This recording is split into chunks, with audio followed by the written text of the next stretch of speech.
Now today, Occupy Austin people here in town had a demonstration down at the city council, and reporter Darren McBreen found that many of them also embraced the End the Federal Reserve message, the Occupy the Fed. Let's check out that footage now.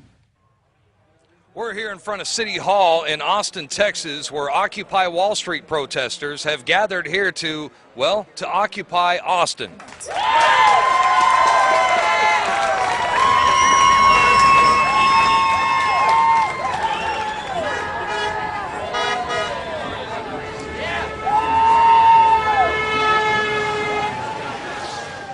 Now, these demonstrations have quickly spread across the country. They're growing larger in scale and emerging internationally. Meanwhile, the ruling elite have been hard at work in their attempt to co-opt the movement by sending in their usual suspects to divert the impact of the Occupy Wall Street protest away from the real cause of our economic fallout, the Federal Reserve. I think we should focus on ending the Fed, because that's really who's enabling the crooks on Wall Street to get away with the money. It's a private corporation. It's subject to absolutely no regulation, no oversight, and no representation. It's what allows the machine to go forward, right? It's what feeds government, and it impoverishes the people. They are a for-profit group of bankers, not a part of the federal government, as the deceptive name federal suggests. That's why they want to keep us stupid. Federal Reserve is a very complicated thing, so let the politicians worry about it. You simple people don't worry about it. We got everything taken care of. That's their message. I'm against the Federal Reserve because I don't want them to print worthless money. We need to go back to a standard where our money stands for something, like it stands for actual goods like gold and silver. They're giving bailouts to Wall Street, to foreign banks, to foreign corporations. And if you look at Obama's appointments, Federal Reserve Chairman Ben Bernanke, Treasury Secretary Timothy Geithner, these guys engineered the financial collapse in the year 2008, and they should not be in charge. And we need to start standing up and showing them that the real message here is not just in Wall Street, in the Fed.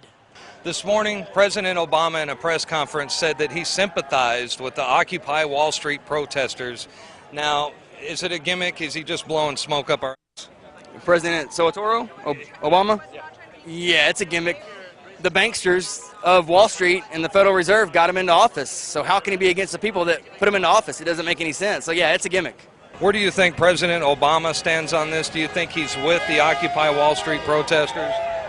I think that he understands that there's a huge issue we have.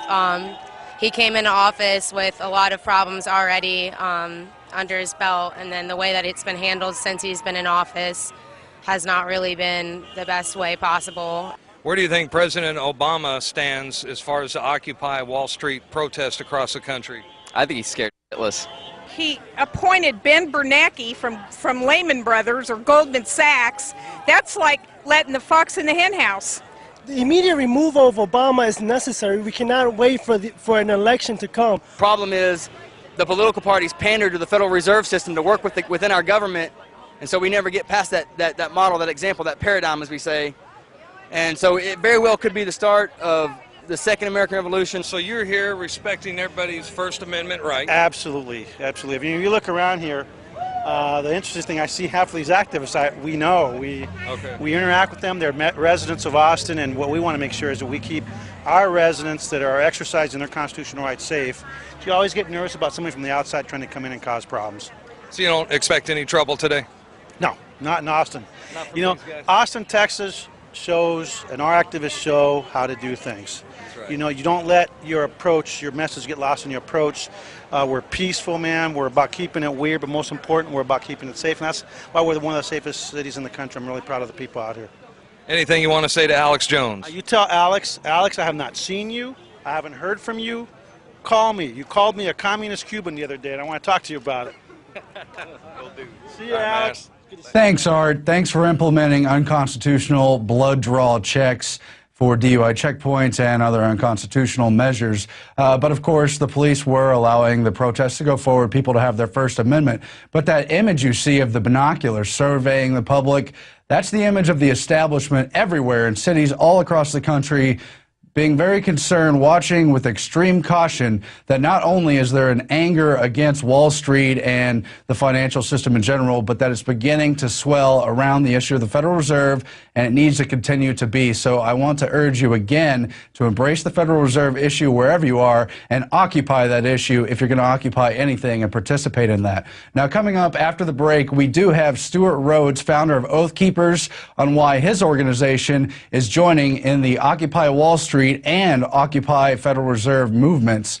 And we also have a never-before-seen second part of the interview with G. Edward Griffin that Alex recorded yesterday and that you saw part one of on the Nightly News last night. So stay tuned for that. We'll be back in just a moment. InfoWars Nightly News.